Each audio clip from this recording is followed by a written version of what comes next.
You come from the stars, you know. We all do.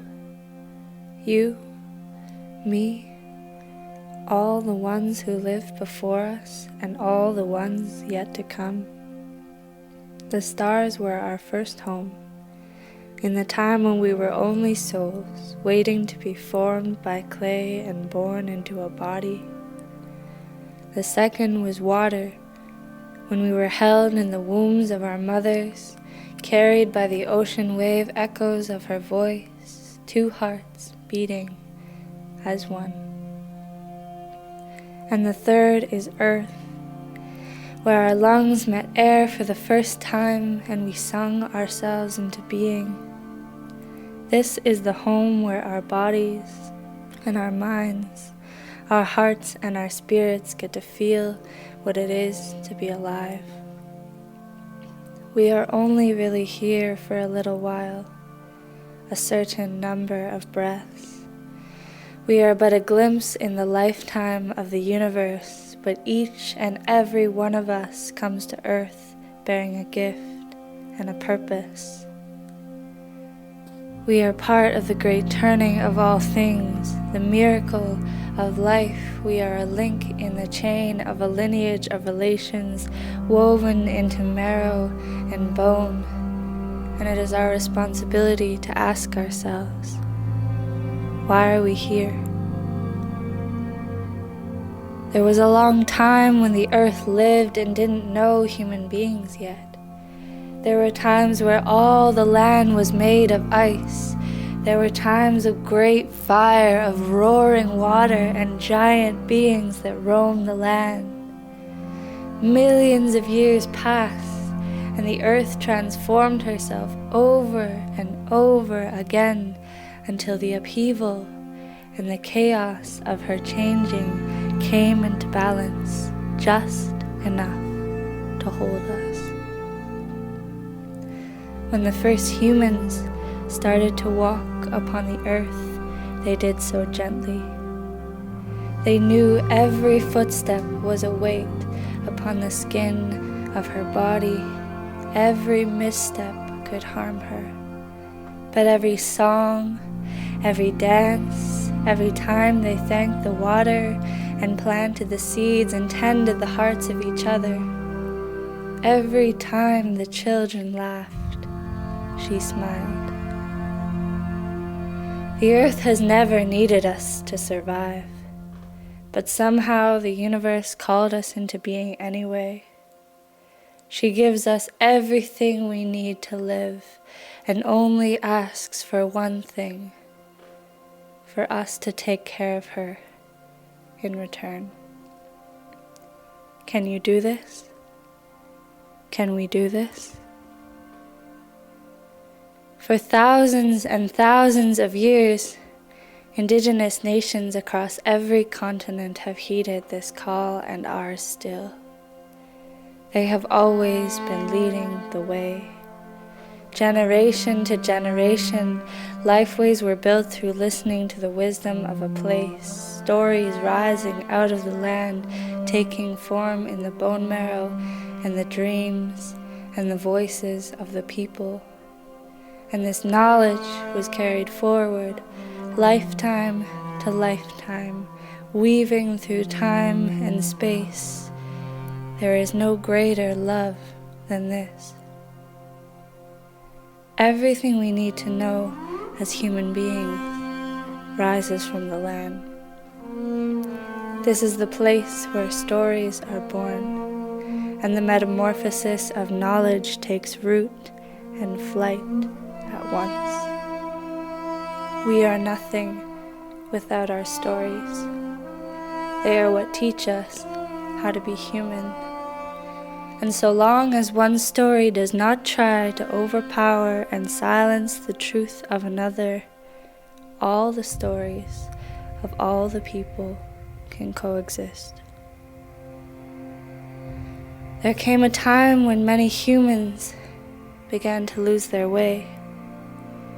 Their minds were filled with forgetting. They severed their roots and traveled across the sea to new lands, to control, to conquer, to claim. They were in search of a something that nothing could ever satisfy. They found homelands and called them empty. They found people and called them invisible. Their stories tore at the seams of the fabric of relationship. They built their worlds on the backs of black bodies and stolen lands and silenced grief. Over time, these stories grew louder, and more began to drink from the waters of them, clouded in myths of separation and scarcity. These stories allowed the people to forget their original responsibilities and to step heavy on the earth. They ripped her open and extracted the oil from her body. They poisoned and pillaged and dammed her river veins. They tore down her forests. They mined the marrow from her bones and scarred every surface of her skin that they could reach. They turned her soils into battlegrounds and forced the wounded to swim in the sea of a world built to drown them. And they called this violence progress. They called it perpetual growth. They called it a free market. They called it GDP. Meanwhile, they were killing your worlds and the worlds of all the grandchildren yet to be born. Meanwhile, the earth screamed.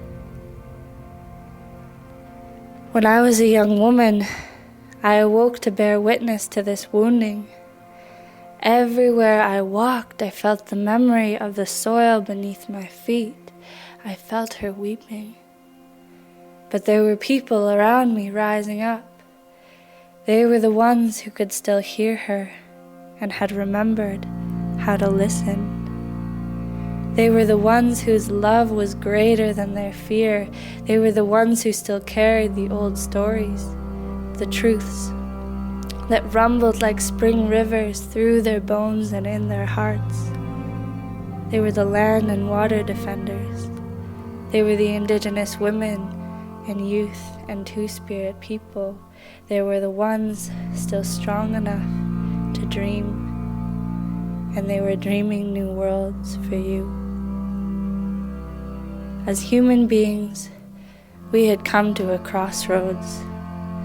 Two paths lay before us, and we had a choice to make: to continue down the path of the destruction, the devastation, and the wounding of the earth and each other, or to come together, to remember our purpose and work for the continuation of all life.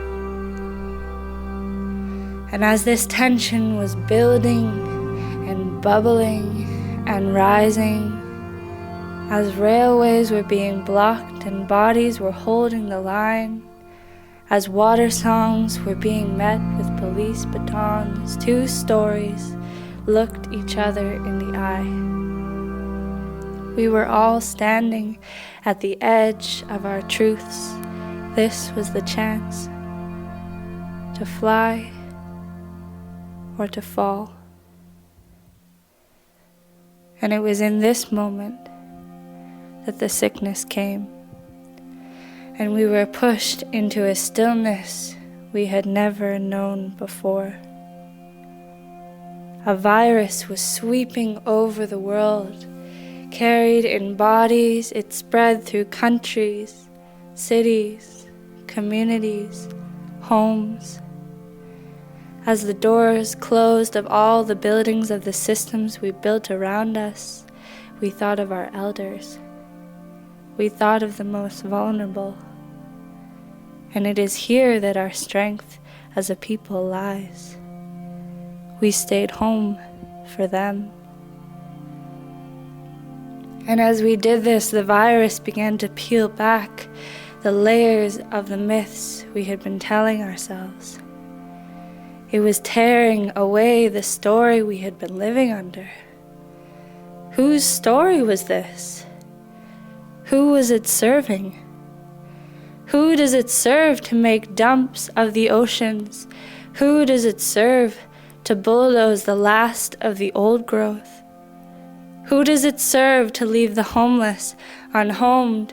Who does it serve to abandon the elders? To push young mothers to desperation, children to starvation, to underwage and enslave, incarcerate and chain, to let oceans rise and swallow the homelands of those who did nothing to swell her. All this suffering and a silly story called No Other Way. As the virus seeped into the world, grief followed close behind. We could no longer run from ourselves. We had to stop and look at our lives, look at every human life, and take a breath together. And all the while this was happening, the birds kept singing. Spring refused to be still, and it happened all around us. The birds sang songs of joy and arrival, of celebration. They took to the trees and wove the soundtrack through our minds of the opportunity that lay before us. We were being given another chance to transform, to dream a collective dream, to carve a path out of the rubble. The birds gave me hope that there was a way, that we could exist on this earth and not have to abandon our responsibilities to her, and that we didn't have to settle for anything less.